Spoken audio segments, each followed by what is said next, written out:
yet another episode of Unscripted and Unfiltered on Notoriously Opinionated. It's your man that goes by many names and monikers. Scrap the Film Guru is what I'm going by. Is just what I go. That is just what it is. Just expect it. All right.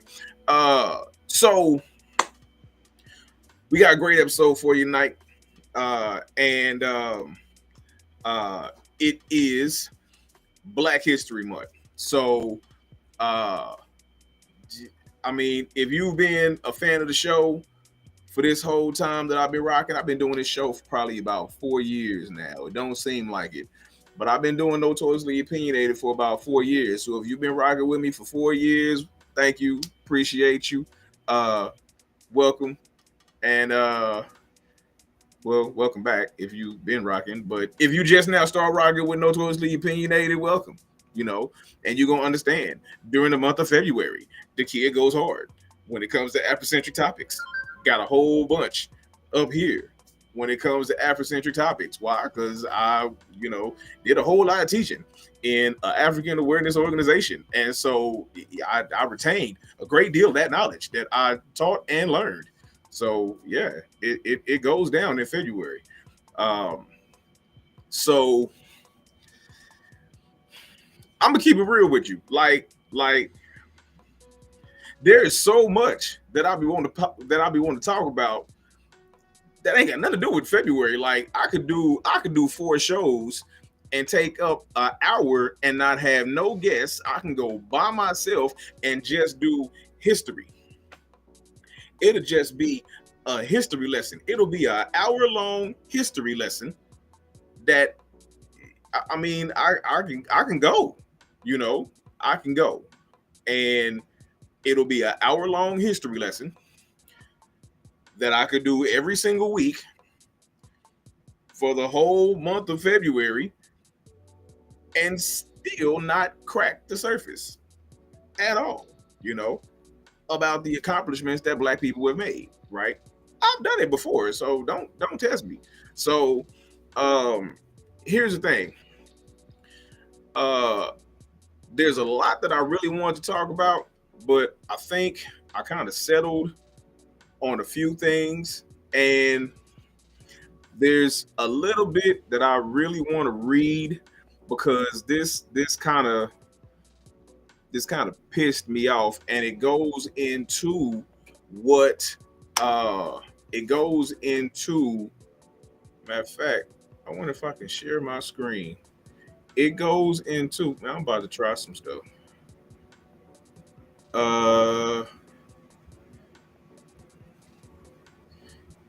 It goes into some of the things that I want to talk about this evening. Now I'm gonna see if I can.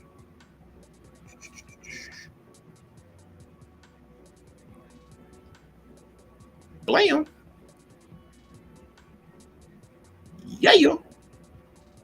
All right.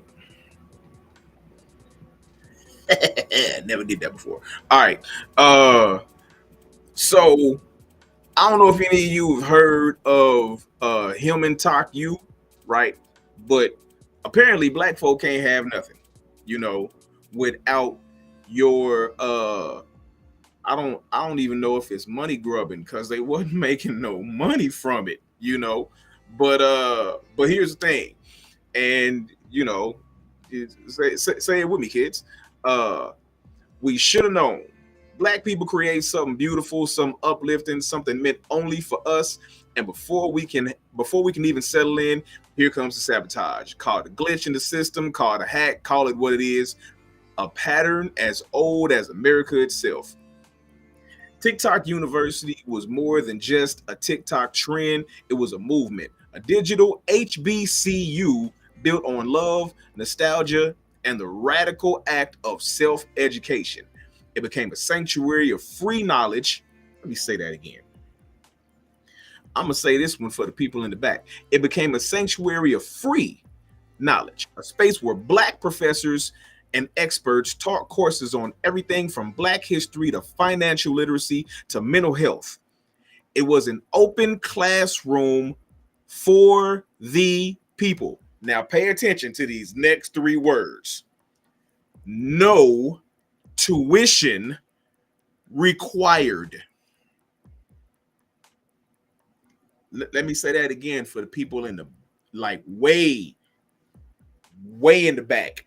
No tuition required. These were actual college professors at a HBCU that were giving of their time for free doing HBCU courses, having to do for everything from financial literacy to Black studies, right? With no tuition required. And then just as it reached its stride, boom, hacked, compromised, taken. Because this was never just about a TikTok account. This was about the unspoken rule that has governed our existence for centuries. Y'all don't want Black people to have shit. Period. And that's what happened, right? So I say all that to say this, right? I don't really understand. I don't know why I keep saying that. I do understand. I understand clearly. The fact is, it pisses me off as to how much I understand or why I understand it. The thing is, you have those that have been in power for so long that see their power dwindling. They have seen the fact that they had a 500-year head start and couldn't hold on to it. Because if you start a race and it's 5 laps to run, right? And you see by the time you hit that last lap, the people that did not start the race with you, you started running. Boom. It's 10 laps. You started with a 5-lap head start, right? By the time you get to that 6th lap, here everybody else can come and now they can start running, right?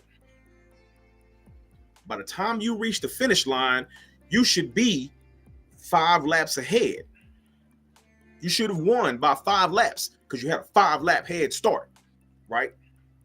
When you cross the finish line and you see that you only had a 2-lap head start, that means you wasn't the fastest in the race. You wasn't the fastest. There were people that was faster than you that would have caught you if you wouldn't have had such a big head start. Would have caught you. And the thing about it is, people should stop calling it white supremacy. It's white inferiority. It's not white supremacy because it's not about the fact that they are superior to anyone. It's not the fact that they are supreme to anyone. It is the fact that they feel inferior, that they feel the need to always control everything. 400 of the richest white people in the United States of America have more combined wealth than 41 million Black people. Make that make sense.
On the pod tonight is my brother from another mother. Bruh.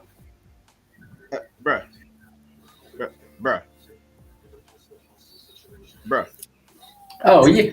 Oh, you're right. You look locked in.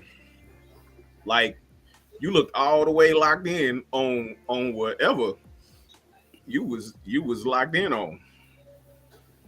Uh, who are you and why are you on my podcast? I am Daryl L. Lewis. You're a L.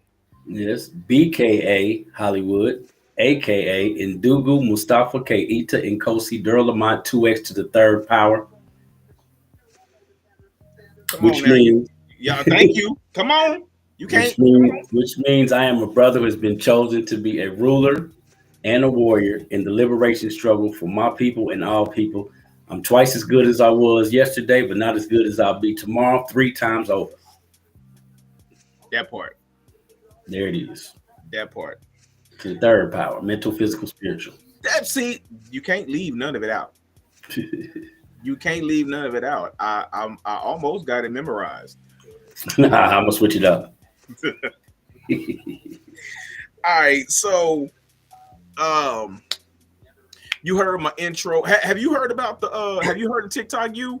Yes, sir. Yeah. So had you heard that it got hacked and corrupted? That I did not hear. Yeah. So the part that I didn't get to read, I ain't gonna say didn't get to read it. I could have read it. The part that I didn't read was this: there was a Caucasian corporation that purchased and copywrote the name Hillman Talk U, because that was the original name of it. It was originally called Hillman Talk U, right? Yes. And they had to switch it to Hillman Talk University because these people bought it, copywrote it, trademarked it, and was creating merch under the impression that it was still being run by these professors of the HBCU, right? And so, because I logged on one day, and I heard the administrator. She was saying that I'm not going to be involved in all that mess, this and that and other. So you just gotta, I can't say it out loud, but just go to my link and because it's been some shenanigans and da da da da. And I'm like, what happened? Right. So I got on Google, and I Googled it and figured out what happened, and it's what always happens. You can't stand for black people to have nothing. We can't have nothing without your as Dave Chappelle says, the tiki torch whites. It's those,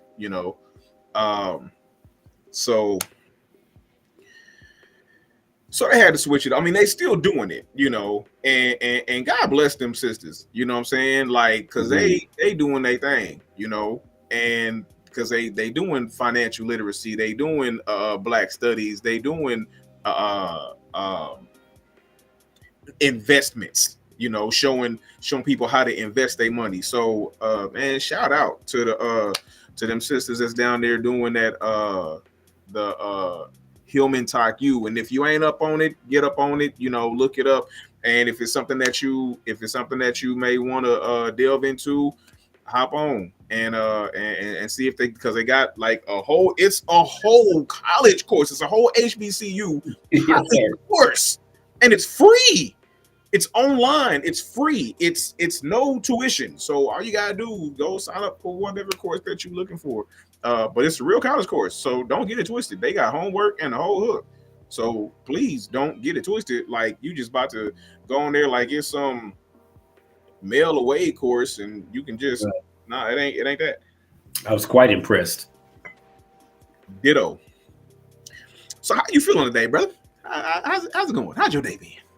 Well, as I say, better than I was yesterday, but not as good as I'll be tomorrow. I mean, I've had my challenges, but shoot, I feel pretty good, especially now.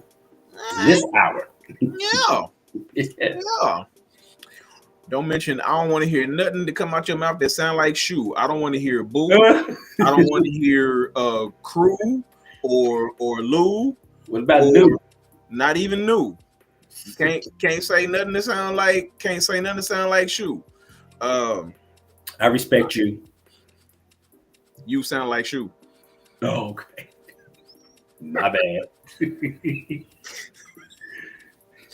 All right. So I was mentioning in the intro how I have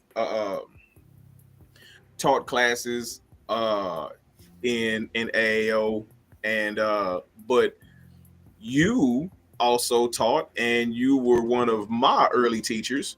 So what's going on in um in the I would hate to say in Black History Month, because I don't necessarily believe in that, because like it's 365 Black History, like every single day should be Black History Day. It shouldn't be a month, although I understand the history of it. I understand, what Carter G. Woodson did. G is for going places, and so I get all that, right? But what is your take, about Black History Month, and where it's come from, where it's going, and what you would like to see? Well, you mentioned Dr. Carter G. Woodson, and as we know, it started off with Black History Week. And as we continue to push forward, it turned into Black History Month. And I also heard you say earlier, one of the things that we should learn from Black History Month in and of itself is that we don't have to ask anybody for any time to do anything. So as we know, recently they implemented Juneteenth as a federal holiday, and now we have a new administration that's coming and saying we're getting rid of that. And so if we were to sit back and say, well, the new administration said there's no more Juneteenth, so let's just don't do Juneteenth now, then we Not have gonna do it. problems. Actually, if you go all the way back to 1966 with Kwanzaa, the whole starting of Kwanzaa, any of our Black holidays or African holidays, we don't have to ask permission for people to do anything. Just like you're talking about the college now. You think those sisters called somebody and said, "Hey, let's see if it's okay for us to do this on TikTok. Let's start to." So a lot of times, I think that Black History Month, and we're speaking about it as a month. Of course, we should celebrate it every day and ourselves every day. But there has to be some type of reminder to say, hey, don't forget about yourself. Don't forget about what you've accomplished. Don't forget about what you've come through. And I do like the analogy that you use with regard to the race, because actually we have accomplished more than we think we have accomplished, because we were actually in slavery longer than we have been out of slavery. And for us to have not gone 500 years to be to where we are now, we've made some great accomplishments. So with Black history, what I'd like to see is, of course, they have all these issues with let's don't teach this in schools now, because if you do, it's going to offend the other children or what have you. Well, maybe you shouldn't have created that history for there to be an issue for them to be offended. So with regards to that, I think we should continue to promote us in every chance we get, whether it's on a Notoriously Opinionated, whether it's in the classrooms, or whether it's just walking down the street wearing a shirt that says I love Black history. So anything that we can do to promote that, because in our conscience, we know who we are. It's just that we allow distractions and other people's opinions of who we are to dictate the way that we move. So if that's the case, then continue it every single day. We should have Black History Year, if it has to be a reminder to someone. Completely agree. And I don't know of any brothers and sisters that I personally call friends that's gonna let the tangerine villain get away with any of that. You know what I'm saying? So I don't know why, especially Black people, is all up and down. He said it's not gonna be he ain't gonna let Black History Month. Did he cancel February? Like the last time hold on. Like Nipsey said, last time that I checked, still February the 5th. Mm-hmm. Last time that I checked, like this morning when I woke up, it was February the 5th. I'm looking at my phone now. It's still February the 5th. You got some hours to go. I mean, so unless you're gonna put the months back in the order they were supposed to be in. Oh, don't go there. Don't do that. No. I should. Why not? You got to take it all the way from a lunar calendar to a solar calendar. You got a lot of stuff to do. Unless he go Unless they're gonna put the months back in the order they were supposed to be in. The Tangerine Villain can't do nothing. He can't stop nothing. You know, he can't stop Juneteenth. He can't stop Kwanzaa. He can't stop Yom Kippur. He can't stop. He can't stop none of that. If your people want to say, look, listen. Now, all this and the fact that he got the Defense Department involved in DEI is what's really crazy to me, right? But here's my thing. To enforce DEI or the taking away of it. But here's my thing. I never completely agreed with DEI. You could have kept the D. You could have kept the I. Just give me the E. You know what I'm saying? Just that's all I cared about was the E. The equity. Because it's never going to be fair or equal. Just give me the equity. And while those two words seem synonymous, they are not the same. You know what I'm saying? Equality is back to the race. So equality is lining everybody up on the starting line and telling everybody we're all going to run 10 laps. The race is 10 laps, right? Equity is telling the blacks and the Latinos and the hold on, because I got to say this while it's still comically on my mind. They keep calling everybody, you know, the Latinos, even us to a degree. It's not possible for us to be. There is no way that it's possible for black people to be immigrants. Mm-hmm. It's not possible for us to be immigrants because either A, you have to look at the fact that we was here with the so-called Native Americans. You know what I'm saying? So we not immigrants in that way. And two, we ain't asked y'all to bring us over here. Right. We was chilling. Didn't nobody ask y'all to bring us over here? So we can't be immigrants. Y'all brought us. That's called captivity. We didn't ask y'all to bring us over here. So, but I was watching this one. I don't remember what social media platform I was watching, but this just goes to show you how the followers of the Tangerine Villain just are so bought in to the shenanigans, right? It was a guy that was talking to a couple and was like, so you need all of the illegal immigrants out of the country. It's like, yeah, they gotta go. Da, da, da. Okay. So are you a Christian? And it was like, yeah. It's like, but what if Jesus came back? Wouldn't Jesus be an immigrant? Jesus ain't from America, you know? And the man was like, no, Jesus is good. Jesus would be fine to come back. The wife, though. Oh. The wife was like, well, as long as he has the proper papers, Jesus gotta have.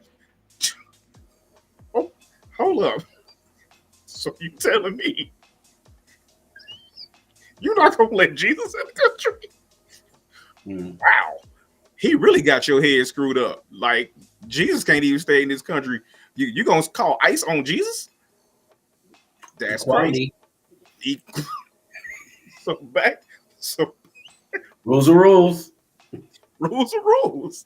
The Tangerine Villain said you gotta have the proper paperwork.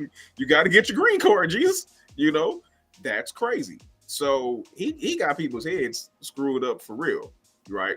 But the whole race, everybody has this race to run, but you're not gonna tell apparently you're not gonna tell Jesus, you're not gonna tell the black people, you're not gonna tell the Latinos and everybody else who's had things held against them, right? That you all have hurdles in front of you, right?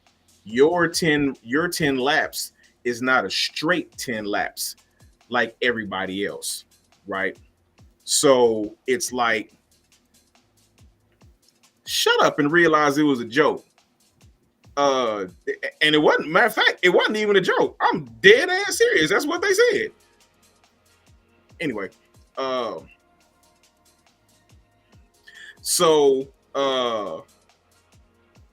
you're not telling those that were part of it that they have hurdles in the way. You know what I'm saying? So these people have hurdles. These people do not. And you all go. Right? Well, at least telling the people that there's hurdles is partial equity, right? Mm-hmm. Mm-hmm. But to not tell the people that are starting on the starting line at the same time that, hey, when you bend that first corner, y'all gonna have hurdles. You know, that's a lack of equity. So I don't care about the D, I don't care about the Y. Just give me the equity and allow it to be a fair and equal race, and I'm cool. Never. In theory, sounds great. It sounds fantastic, right? It sounds fantastic. I don't think it's but again, uh, I can't hear you as well. You cannot hear me? Now there it goes now. Oh, okay. Yeah. But I understand, like I said in the intro, that it is what's up, bro? I understand that it is the necessity to hold on to this perceived power that you have because, you know, they believe that with money comes power, but they also understand that the dynamic is shrinking, and what they say in the next 50 years might not be around or something like that. I don't know how it went, but next topic. All right, so with the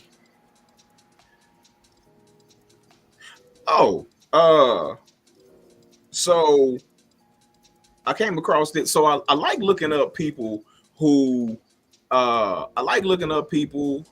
have currently begun to contribute to Black history, and one of the things, and this is going to be completely going that way, but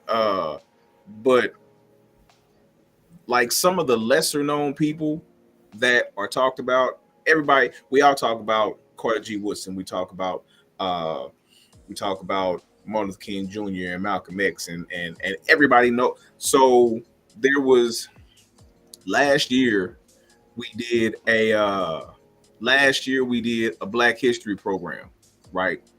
And all of the kids, and when I say all of them, I'm talking about all, male and female. Everybody wanted to be Martin Luther King Jr., right? Every single child wanted to be Martin Luther King Jr. And so I'm like, I had to do a whole day of, hey, do you know who this person was? Do you know who that person was? One of the funniest things was when I had to tell one of the kids that Alexander Graham Bell didn't create the telephone, right? And it was something else that didn't create the light bulb. Okay. And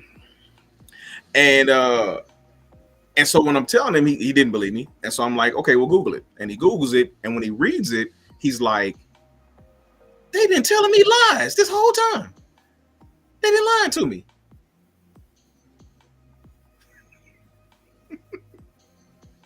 Happened to me. What do you mean? It happened to all of us. We all got lied to. In the education system and everything else. I mean, like, so, and I went to a school today, and it was an alternative school, and I was so pleased to see that they were teaching about financial literacy, and they were teaching these black kids about how to grow your bank account. And that's been kind of one of my long-standing issues. It's like, hey, we don't need to keep teaching our kids and having them read "See Dick Run," "See Jane Fall," and all that. It's like, why it can't be see Dick and Jane open up a bank account and balance their checkbook, you know? So what are some things that you would like to see just in the realm of whether it's education, whether it's what Dr. Umar is always talking about having the four pillars be placed in society or be placed in the black community versus having liquor stores and gas stations put in the whole black, and not just liquor stores and gas stations. I'm talking about gas station liquor store, next block, gas station liquor store, next block, gas station. Instead of that, what are some things that you would like to see implemented that you believe would help the advancement, the true advancement of black people? Well, as we know, as you speak of the 9 areas of human activity, and I usually add just one because anytime we discuss the 9 areas of human activity, which happen to be economics, education, entertainment, labor, law, politics, religion, sex, and war, and I throw health in there because it actually health is in a part of the sex part, but health because a lot of issues that we have with ourselves amongst our people have to do with health. But even before you get any of that, economics is beautiful. So suppose you teach all us how to balance checkbook, how to become financial literate, and we start to make this money only to turn it around and give it to someone other than ourselves. So I think the knowledge itself is always one of the greatest things that should be the first, whether it's in school or not. If we go back to our ancestors, we realize that even before they gave them names, they studied the child, and then they gave them a name based on what they thought that child should live up to being. We have a lack of self-knowledge, and with the lack of self-knowledge, this is why we don't trust one another. This is why I believe that white people's ice is colder than black people's ice. This is why if your prices is $6 for an onion and the white folks is $4 for onion, I will spend $3 to drive all the way out to a suburb to get that one onion versus spending the extra dollar with my people, knowing that it could possibly lead to the future of our advancement. So I think the first thing is for us, we have to learn how to love and understand who we are as a people. So when we go to Black History Month, since we're in this month, this is why you learn about those people. I have a couple of friends recently who went on to the ancestry.com, and they were finding out that some of the very characteristics that they had in themselves, they found in their ancestors like 5 generations back. I'll give you an example. A friend of mine who just took on the trade of wanting to be a barber. He didn't take the trade school. He just starts cutting hair around the hood. He just cuts hair. Well, when he finally did the ancestry.com, he found out that way back in like 1862, this is before 1865, his great five grandfathers removed was a person that was the community or the tribal guy that does the hair cutting. So when you know who you are and you study your history, it could help you to advance in the fact that you say, well, dang, my people already did this. So if they did it then, why can't I do it now? But still, without self-pride, without self-love, without self-care, any of that other stuff, I just don't think that would be, it always turns into something terrible. Because again, if we look like Bob Johnson and the whole BET situation, prior to BET, when Bob Johnson had it, we had news, we had entertainment, of course, but we had something about health. You had all these different things that were covered within that one period of time, through that 24 hours a day. And then he ended it with some mellow moves for you to lay back with Donnie Simpson and enjoy your relaxation. So it was beautiful. Then they sold it to Viacom. Okay, he got money from that he was able to put into a basketball team. Great. But now look at BET. Look at what BET has become. So if you don't have the mindset to understand that it's about you and yours first, not saying it excludes anybody, but you and yours first, and the productive agenda that we're trying to reach as far as getting ourselves out of these shackles, then any of that other stuff just won't matter, in my humble opinion. Yeah, and I agree with it. It's really about what's important to you, though. Yeah. Because if the money and the fact that their money spends better than your money, if their money is what you're really after, then that's going to be the thing that that you placate to. Like you're gonna lean more towards the money than towards the benefit that your company was providing. And maybe he didn't see the benefit, maybe, or because it's hard for me to believe that you start something like BET and then don't see the benefit of it when you put it together like that. You put it together like that for a reason, you know. Uh, but maybe the vision was lost, and I think that's what it is with a lot of black people over time. Like the passion and everything gets lost, especially when the monetary factor comes in or when the power comes in. Like it could be power, it could be money, because people equate money with power, Mhm. and and then you may lose sight of what you originally started doing it for, right? Uh, Now it's something you said that leads me to my next question, um, and that is us versus us, right? Uh, I know, and I know you know, but I'm gonna talk like I don't know, as to why black people will tend to hold down other black people, and why it seems that there are other cultures that will try to push us up and elevate us before we'll elevate each other. Mhm. So what are some of your thoughts about um, why you believe that somebody that doesn't look like you, a race outside of your own, would be more willing to advance you and to lift you up before your own? Well, first of all, I'd like to say that one of the things that we have to remember that we are a lot better off than we think and than we know. See, a lot of times we get into this mindset that we're doing so bad, we're so terrible and everything. We're in the race. We are. And as long as we keep thinking as though on the pessimistic side of things, then it's not. Please don't misquote me and think that I'm saying we don't have challenges above the challenges that other people don't face, because I'm not saying that, but we are a lot better off. That's why I look at the whole history thing. We've been out longer than we were in, and we were in where we are. So that's the first part of it. The second part of it is I think that the other people know who we are more than we know who we are. I think the other people know who we are more so than we know who we are. So with that being the case, there always has to be, whether you believe in the Willie Lynch as a theory or you believe it as an actual happening, something was bred into us. So we Right. think that slavery was just about somebody beating our butts all the time and making us do work. There was a psychological experiment that went with that. There was an economic experiment that went with that. There's a whole lot that go. Every facet of life that you can think of was encompassed within inside that institution. And when I say institution, this is one of the very first franchises in this country, slavery.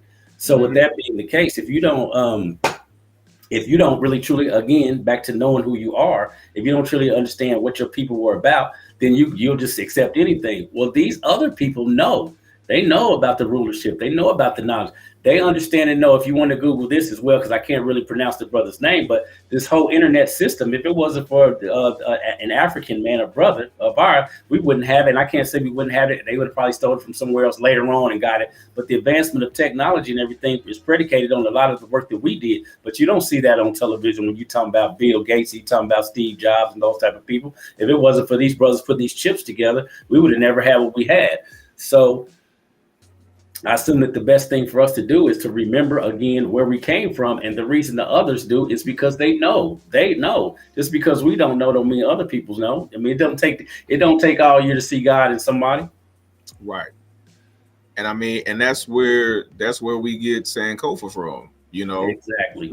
So uh and and as far as Sankofa, if you know, you know, you know.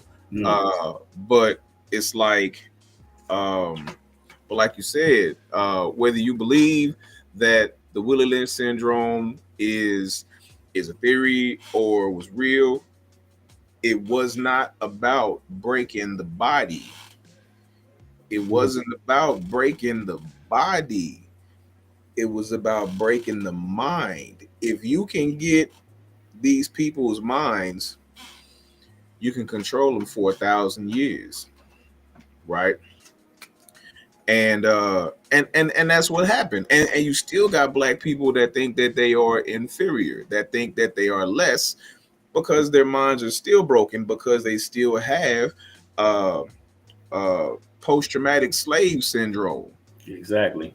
They are still suffering from post-traumatic slave syndrome, and until we get out of the slave syndrome to where it's like, oh, he dark skinned, I ain't about to mess with him. Oh, he light skinned, I ain't about to mess with him. Oh, he tall, I ain't about to mess with him. Oh, he's short and cocky, I ain't about to mess with him. That's slave syndrome, because Mhm. that's part of the ways that they pitted us against each other 500 years ago, and it's still like that. But one of the major things I'm seeing now, okay, on a smaller, I can't, yeah, on a smaller level, and you hear it every day in, my one of my uh in hip hop, it's about where you from, where you from. But the biggest thing that divides us now, I can see, is we have our own status quo within ourselves. If you don't have what I don't have, that means you will have to be less than I am. So the very same system that has been put up on us about, oh, the haves and haves not, we put it on ourselves. So we'll turn around and say that the man don't give us nothing, we don't have nothing. But then you see somebody don't drive what you drive, dress the way you dress, or have what you have, and you're like, wow. I just had a situation recently where I'm sure most of the viewers know, out of being incarcerated, I've been out of prison for like 8 months. So I have, like, maybe don't have a problem saying it, 5 pair of pants. And so a friend of mine said, hey, brother, didn't you wear those? And he has those pair of jeans on that has, the little cuts in the side of the kneecaps of them that had a little bedazzled stuff on the back. Real nice, probably $200 pair of pants. So my question to him was, yeah, I mean, it had the little rhinestones or whatever it is on the back, real nice little, pants and whatever and everything. About $200 pair of pants. Well, I'm saying, well, my little pair of pants that came from Marshalls does the very same thing that your pair of pants do. You can't not do nothing in your $200 pair of pants that I can do in my $10 pair of pants. Okay, $14 pair of pants. It does nothing different. But when we get in that mindset to thinking that we're different from someone based on just the status quo of money, when it comes to money, that's one of our biggest things. We need it and we want it, but then when we take it, then we take it to look down the nose at someone else that may be less fortunate or may just not care about that stuff. So it's not that I couldn't have. It's just that, what does it do? What does a Volkswagen, what does a Mercedes do that a Volkswagen doesn't do if you're talking about transportation?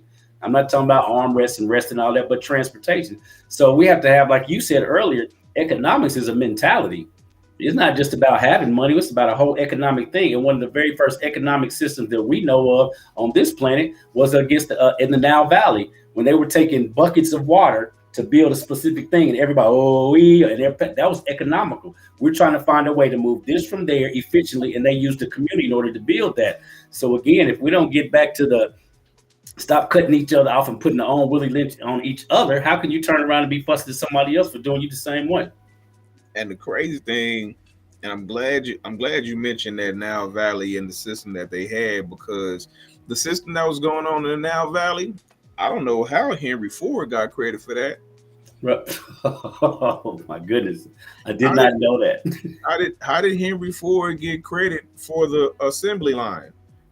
Oh Like, yes, sir. Yes, sir. I know what you mean. Henry Forward. Ford got credit for the assembly line, but that assembly line has been going on for thousands of years before Henry Ford was a twinkle.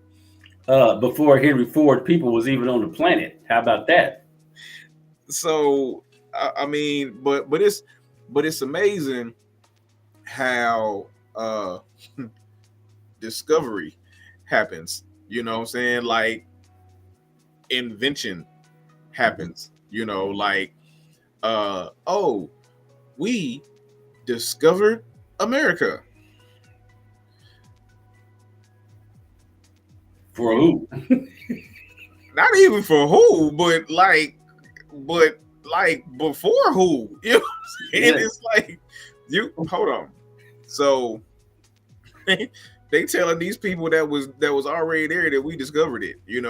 I seen it, and again, it's on social media. It's hilarious what you see on social media at times. It was this Latino cat hopped in this Corvette and was like he's examining it. It is not a car he bought. He just got in it. It was open, Oh, I seen that. and the owner of the vehicle was like, "What are you doing?" My man rolled down the window. Was like, "No, no, no, no. I discovered it. This might be here. Like, I discovered it." He called the police. Police comes like, "Man, you need to get no, no, no, no, no. This my vehicle. I discovered it." This Right. my vehicle. I discover it is mine. And he's like, that's not how things work. He said, what is today? He said, it's Columbus Day. Well, if Columbus can do it, if he can discover something that wasn't his, and there was somebody there before he was, Right. I can discover this car and just see my man hop out of it. You Right. know, so if it's good enough for Columbus, it's good enough for me. You Well, know, maybe he meant he discovered it for Spain because they didn't know it existed. So I mean, he also he didn't know India existed either. Apparently, like uh, that's in that why he called them Indians. exactly. That's that like they're really I don't know why they even accepted that name like ever. Like I don't. Why did we accept the N word? It came from a mistake. It came from a mistake too, but Indian didn't. Okay, Indian came from a mistake, a geographical mistake. Hmm. The N word came from actually a linguistic mistake. The fact that you didn't know what we were saying don't mean nothing. You know Right. what I'm saying? There's a whole bunch that we were saying that you didn't understand what we were saying, and you pulled something else out of it. You Right. know, but you don't just because you don't know what niggas mean, that's not our fault. Right. And you can't just make up your own word and your own meaning, put a er and an s at the end, and think that it's gonna be the same thing. And So that's great. So why are we not calling each other niggas, niggas, niggas, niggas, however you want to pronounce it, or we're not calling each other that. well, So that's for a different time. no, no, it can be for now because I can give you a short answer because uh a very few of us know what it means. Right, nigga. Very few of us know what it means. Two, even fewer of us that know what it means is willing to accept that responsibility. Gotcha. You So know, now, mm, it's a responsibility. And I don't think that everybody is willing to accept that responsibility. You know, and so I believe that is my notorious opinion. So mm, how many fights have I had? But go ahead. you know what? I've gotten to a point to where, as far as the word go, I don't even care no more. I really don't. Because I was I have been a staunch opponent on both sides of the word. You know, As have I. I've been pro N word. I've been con N word. I've been on both sides, and I've made valid arguments for both sides. You know, to the point to where, as it stands right now, I don't even care no more. Because I don't even care no more. I just don't. I'm tired, boss. You Time know, out. tired, boss. I don't even care no more. So it's uh, like as as long as you understand why you saying it, Mhm. that's my only requirement. Understand why you saying it, and then if you not for real, if you not understand why you not, don't just not because you like, oh, the N word, bad word. Why? If I ask you why, I'll just be able to explain it. You know what I'm saying? Be able to explain coherently why the N word is a bad word. You can't say because my such and such told me. You got to have your own reason as to why you don't use that word. Why don't you use that word? You Mhm. know, when I used it, I could tell you why I used it. When I didn't use it, I could tell you why I didn't use it, and that was what it was, right? So, uh, man, has anybody said anything? We got a bunch of emojis in the comments. What's up, Randall? Little Trey. Yeah. Shout out to all the fellas that tapped in into the comments. Shout out to everybody. Um so real quick, do you have uh any plans for the rest of the month outside of Plan? the Super Bowl? Like, is there, because it's always like, again, because the Tangerine villain said there's no Black History Month, don't mean that black folks ain't gonna be out doing their thing during the month of February, right? So, is there any places that you had planned on going or attending? No, well, actually, with regards to my family, since we were meeting on Sundays to watch the Notorious Chiefs every Sunday, what we have decided to do is to come to the same place that we meet for the Chiefs and everything, and discuss Black history with the grandchildren and the children. And so, with for regards to like being with any organization or anything like that, I don't have anything planned, but I'm putting the word out as much as I possibly can. Hey, did you know? Do you know what? I mean, that's what we have to do: small scale, large scale. Absolutely. I mean, because a small scale turns to a large scale eventually. This is right.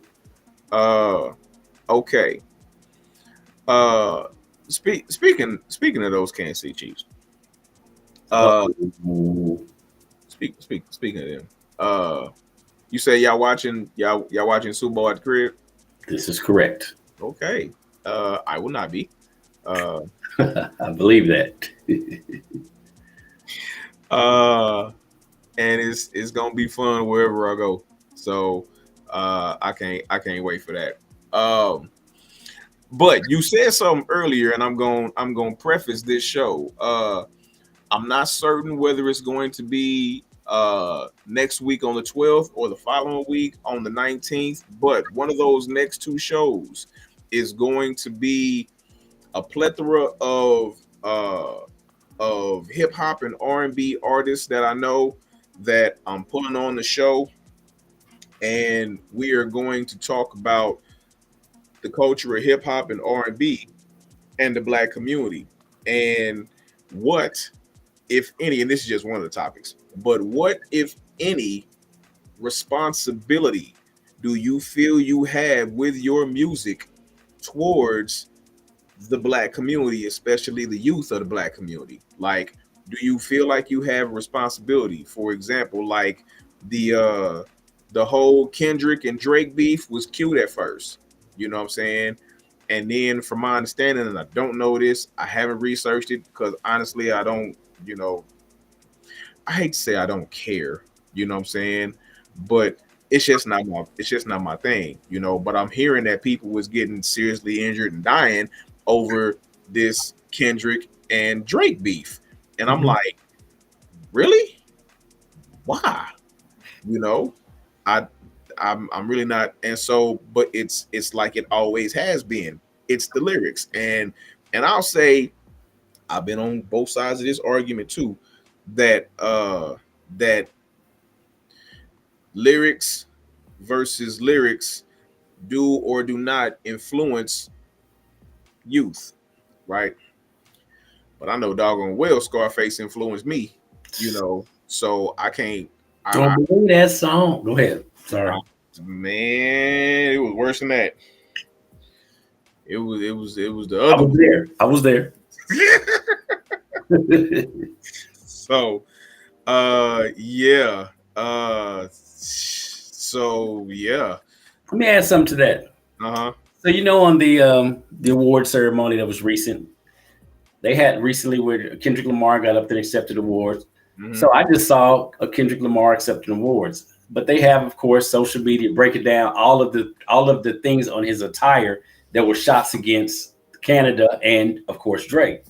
So I looked at that moment and I said, okay, that's great. They still have this. Well, it's not great, but they still have this beef that's been going on for whatever time. Now, how powerful would it have been if he had got up there, accepted his award, and then invited Drake to pop up on stage and say, hey, this beef that you and I got, we don't want to turn this into Tupac and Biggie. Let's end this right now, and ended that. And for people that just, because believe it, the fan base for Drake is just as powerful as this fan base for Kendrick Lamar, because there are people that love him just as much. And then those two artists that we've been listening to all summer, well, one of them is kind of a little quiet lately, but put all this together, and they did a song together about ending beefs, being forgiving your brothers, and then showing the powers that be that we can get along without somebody stepping in. Because you see nobody from the outside. I mean, if you have the FBI and stuff that are still digging up to try to find what happened with Tupac and Biggie from decade ago beyond, then why ain't the feds stepping in and saying, hey, this Canadian American, this thing could a murderous thing. So what if they were to do something like that? Of course, people are going to say, well, record sales might go out because they're going to be sellouts because they starting to like each other now. And that ain't going to sell records. They're going to think that they weak and that kind of junk. But think of the power of influence that we have on that. Me and you had a beef. We shot it out. Nobody died so far. We made a bunch of records, had a lot of talk. But now we're going to show you the other side of this. We're going to show us forgiving each other for the things we said. We're going to shake hands from now on. We're going to put out some good music together. So the money that we be made off that at first probably wouldn't start off as good and as big because people going to fuss and say he did da. But that's part of the problem that we have now. What is the expense? We don't get to understand what happens from. See, I think as a people we've come to believe that you cannot have fun unless it's something that's raunchy. You know, a record can't sell unless a woman is showing her boobs and shaking her butt. We don't do that. And please don't get me wrong. I know this sells and it's a wonderful thing. Men like women, women like men. It's great. But I'm saying if you're really a truly true artist, because they have artists that put underground music out that you never even see. And we bob our heads and we dance to it the same way. We got local artists that people in California may get a chance to hear. And they like, dang, that's hard. Who is Dude? We don't even know Dude. So is it really about the money or is it about ego and pride? I'm telling it's about both. I believe it's both, and I completely agree with you. We got artists here in Kansas City, and shout out to Ms. No Mills and Kansas City Hip Hop Week, cause that's coming up. But we got artists here in Kansas City, man, that are dope. Like if they wouldn't say in their music that they were from Kansas City, because a lot of Kansas City artists get a lot of bad rap, you know. Mm-hmm. But pun not intended until I really just thought of it. But it's like they, you know, Kansas City rappers get a bad rap because they're from Kansas City and we're not supposed to have a sound, right? Mm-hmm. But good music is good music. It don't matter. And it's a lot of dope rappers here in Kansas City. But I do think it's ego and money because, you know, it's not. I would if that were to happen in the way that you said it, it would be a beautiful thing to Afrocentrics and to the other 40 billion or 40 million people in America. They would not like it. Mm-hmm. You know, and 40 million is like, they say it's like 41 million black people. Mm-hmm. About 1 million of us would love it, and the other 40 million would hate it. So how do we know this if it's never been tried? Because again, I keep saying there's more of us that's conscious and more of this advanced and more of us that want to get through the struggle or move through it than we even know. But when we say, well, that wouldn't work, we don't think that's going to happen. The word pride, someone broke this down to me recently, is an acronym for probably reason I'll die early. So we put our pride out there, stuff and everything, and people are dying behind that. So I have to have my children, they don't have a selection of what they need to listen to. So if I tell them I don't want you to listen to hip hop, that's against us in the first place because it is a part of the culture. But children are dying because of the music that they listen to, the influence that they have. And so if we stand up and say, well, it's not going to make the money. So basically what you're saying is the money is more important than my children. So if that's the case, then how about I knock you? So, and another thing, and we know this props up to Ray Leon, one of the best rappers that I've came across in many years on the planet. He's not that guy. He tells you about the struggles that he went through, very limited cuss words and the whole stuff, and he's right up there with any of the other rappers that we know. So I refuse to sit back and say that you can't put out clean music and it still not be able to make you do the stuff that you do. As far as enjoying yourself, if it's about entertainment. Now, if you turn your music into a lifestyle, you have to live what the rappers say or live that type of mentality. And that's why I'm so much against the N-word, because it's a mentality. It's not just a word. And so when we go out there and we say, I got to make a minute money by being the roughest, the toughest, the killer. If I got to do that, why am I supporting that? And I'm saying there's less people that are supporting that than we think. There's more people that are not supporting that than we think. They may do it in the back of their neighborhoods and everything, but we think that black people only scare white people. Black people scare black people too. I don't want no killer living next door to me that got the what you call it, what they call that, the stick coming out. I gotta watch my children and everything all day. We don't care. We don't want that either. So of course we can't just stand up and say get rid of them because everybody's salvageable. I'm not saying it's not, but as long as we say that this is the way it is, this is how it has to be, that's not gonna make money. People are not gonna buy that. Nobody wants to hear that stuff. I beg to differ because I believe there's more of us that would rather see us do better than not. And this is one of the greatest influences that we have as far as especially with the younger generation that we have. So something's got to happen with that. It does. Yeah, I'm not. It's a vehicle. I'm not saying that it wouldn't work. I'm saying, and I'm not speaking overnight either. Yeah, and I think that's the thing. It wouldn't happen. It wouldn't happen overnight. It would take a week for the nights, you know, Right. for it to catch. Just because, unfortunately, from my opinion, we live in a society now to where people tune in for the drama. You know, Right. like uh we live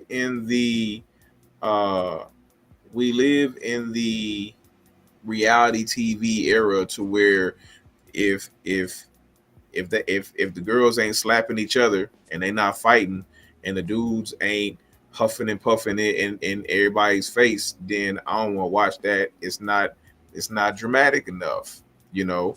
And it's almost like there's a specific body count that you have to have in your music in order for it to be, listenable. Like, he only killed two people in his music. Ah, man, I ain't listening to dude. I need at least a 4 body count or above. You know what I'm saying? And so I need to hear the N word at least a dozen times before subconsciously.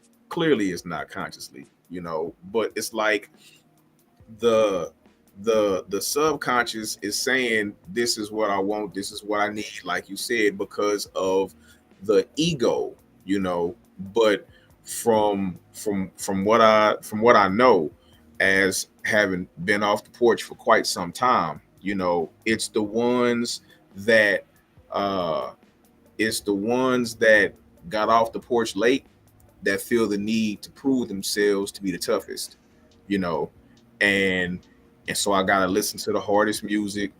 I gotta spit the hardest lyrics, and I gotta be the tough guy, and that's ego. Right. And one thing about the drama, I like to say, drama can loosely translate into struggle. So anything that we be involved in is going to have a element of struggle or element of drama in it. So if you're trying to pay a mortgage, if you're trying to buy a house, you could write a song and everything about all the struggles that it went to buying just a simple buying a house. I had to get a loan, I had to get, and so you tell me a story about that. There's drama in there, there's struggle in there. There's all you could say. I wanted to shoot the dude in the face for not giving me the loan, but I didn't because the house was more important. And you can teach my children how to from A to B, from getting a loan and working your way all the way up to paying mortgage. Teach my children that. You know what I'm saying? So I'm not saying you can't. If you are an artist, you should be so creative that you can make anything. If you listen to the song by Slick Rick, A Children's Story, he goes through the whole song talking about all the stuff that this little dude went through and everything. And at the end, he lost his life. And he said, "This ain't funny." He said, "Don't you dare laugh. This is just another case about the wrong path." So Yeah, if we have more songs like that, I ain't saying you ain't got to, talk about navigating through the hood. They say that rap is supposed to speak of the reality of what's going on in the hood. Okay, well, it ain't all good in the hood, as we learned that from Tupac. So with that being the case, are there other stuff that people in the hood go through?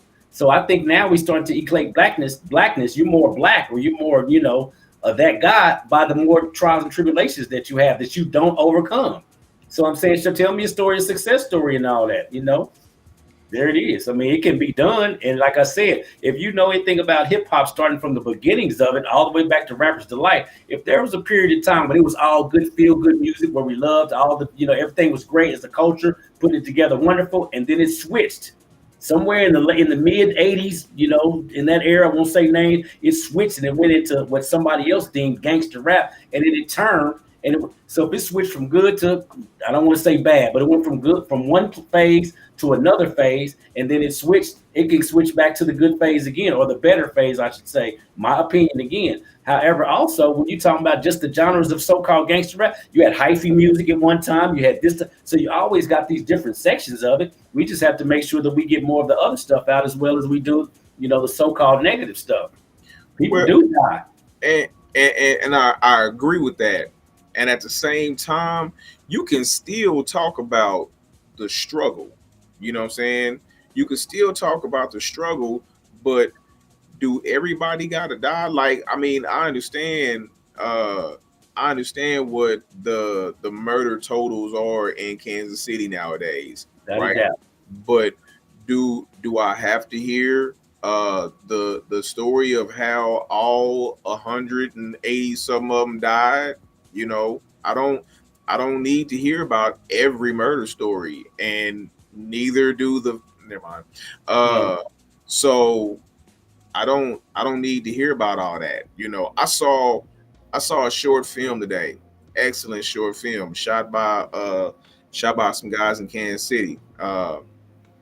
And a lot of people may never see it, but it was a story of these two little brothers. They met on a basketball court. Boom, shot a few hoops. Boom, went their separate ways. One went one way, the other went another way. One went home, did homework, blase blase. The other one went to a convenience store that got held up and shot up, you know. And then they both went home. Then they met up the next day on the basketball court, dapped it up. You know what I'm saying? It's the story of two different kids that play on the same basketball court but lead two totally different lives. You know what Right. I'm saying? And they did the whole story without any dialogue.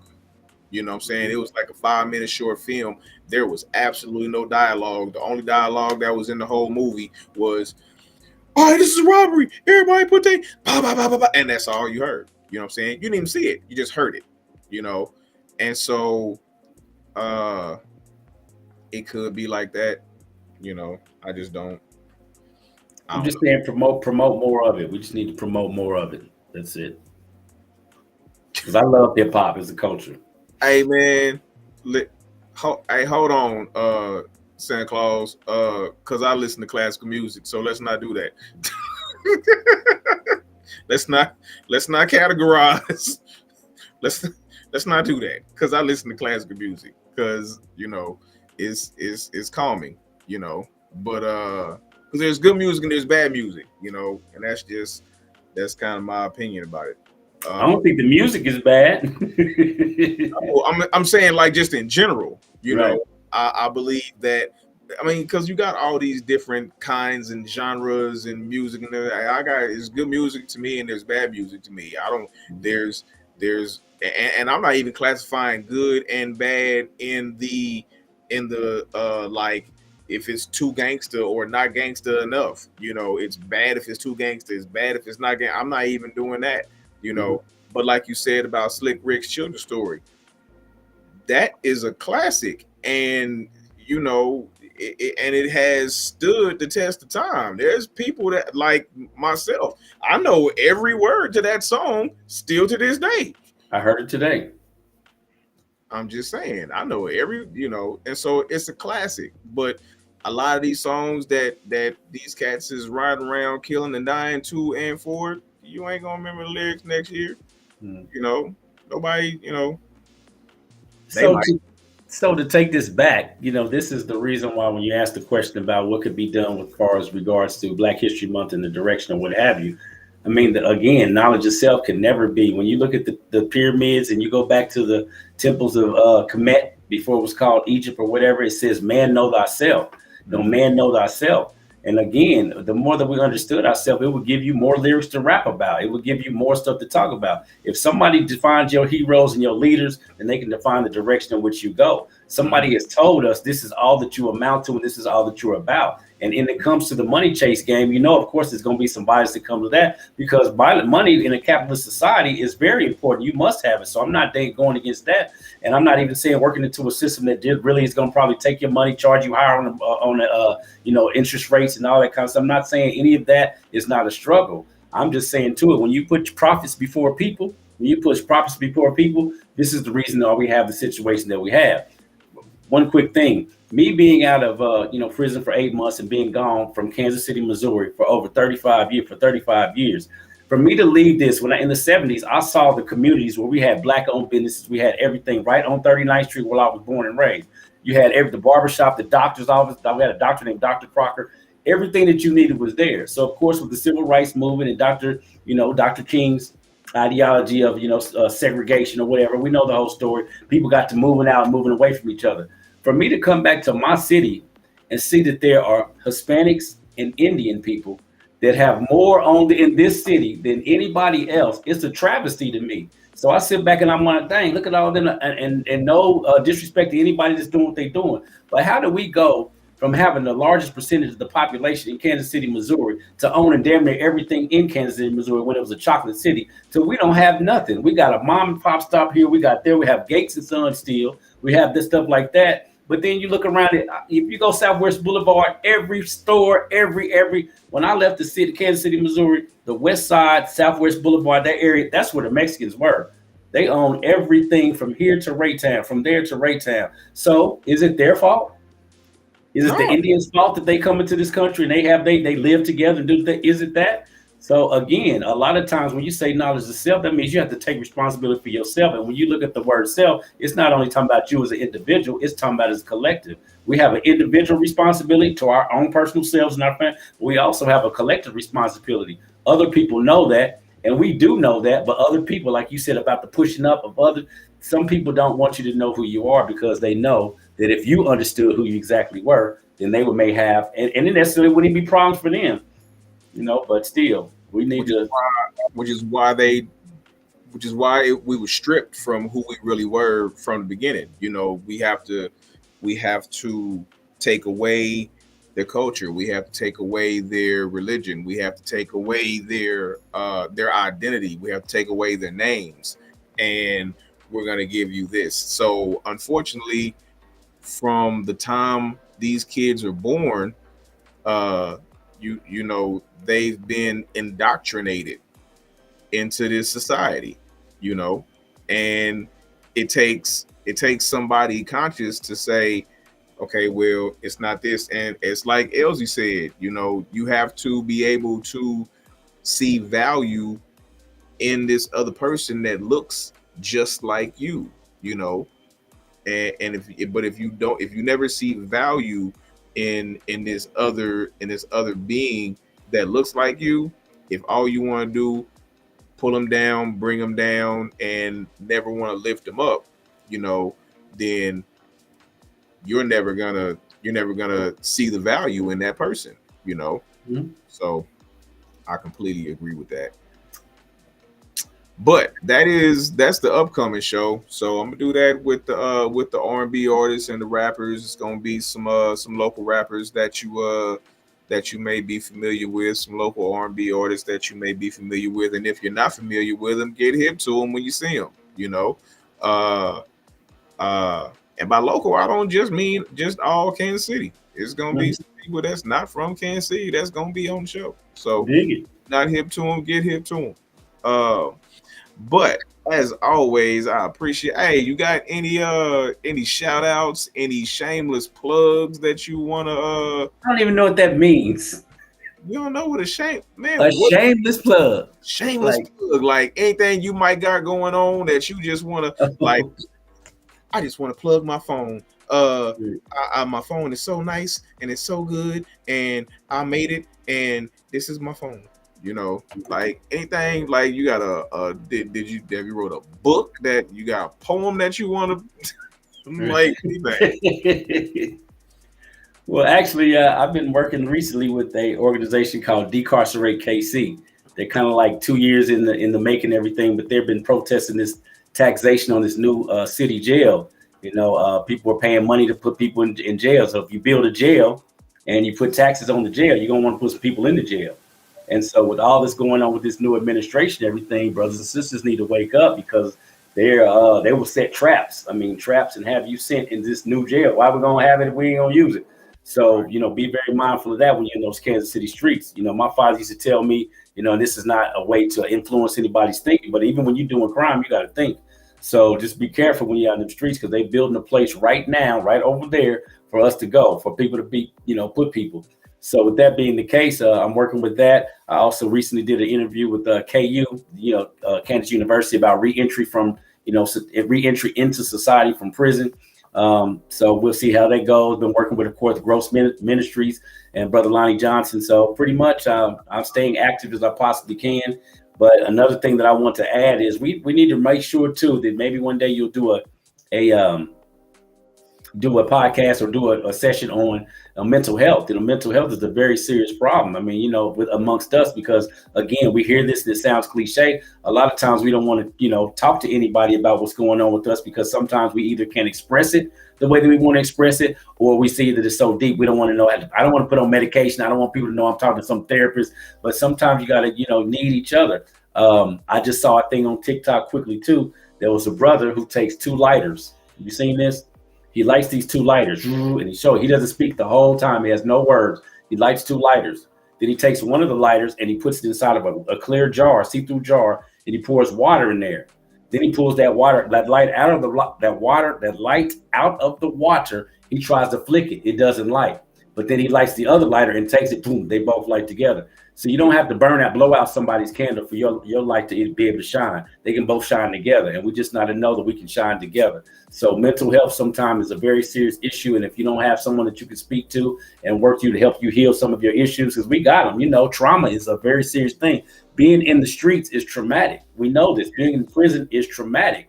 Even doing some of the stuff that we do, as far as in the hustle game, as well as even rapping, there's repercussions that could come that could be negative. That's trauma. So we had to understand more about trauma. I know all the other doctors and people speak about it, but on a serious note, on a smaller scale, very, very important.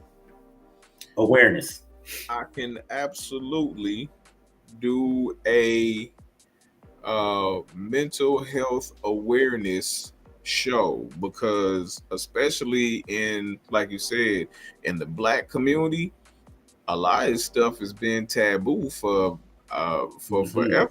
Like going to see a therapist, you're going to do what? Right. That's taboo. Admitting that and so those of you that follow me on social media, you may have seen this. I did it was me and a bunch of my brothers.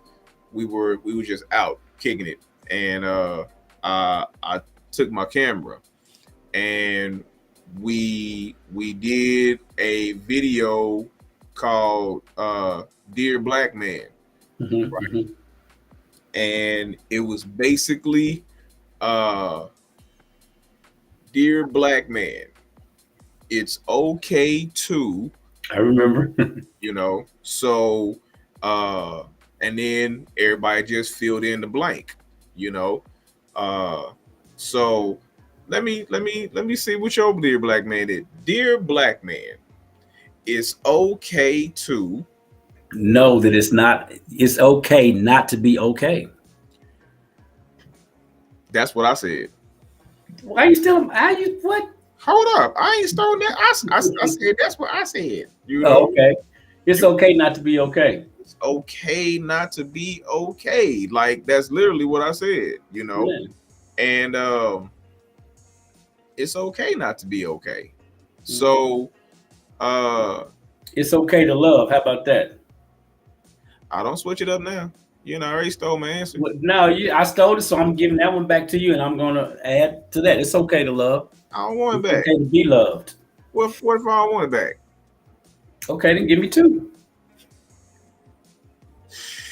All right, I'm gonna give you 2. Matter of fact, I'm gonna put you in the next. You got to be in the next Dear Black Man video. All right. But yeah, episode to answer your question, I absolutely do a mental health awareness episode on Notoriously Opinionated. But I appreciate you hopping on the pod tonight. And everybody, LZ, Santa Claus, everybody that jumped on late, and everybody that tuned in. We appreciate you for tuning in. This has been yet another episode of Notoriously Opinionated. Thank you for tuning in tonight. Tune in next Wednesday, 8 p.m. You know what time it is. Same notorious time, same notorious station. On behalf of my brother Mustafa and myself, Scrap the Film Guru, peace. We out. Come together.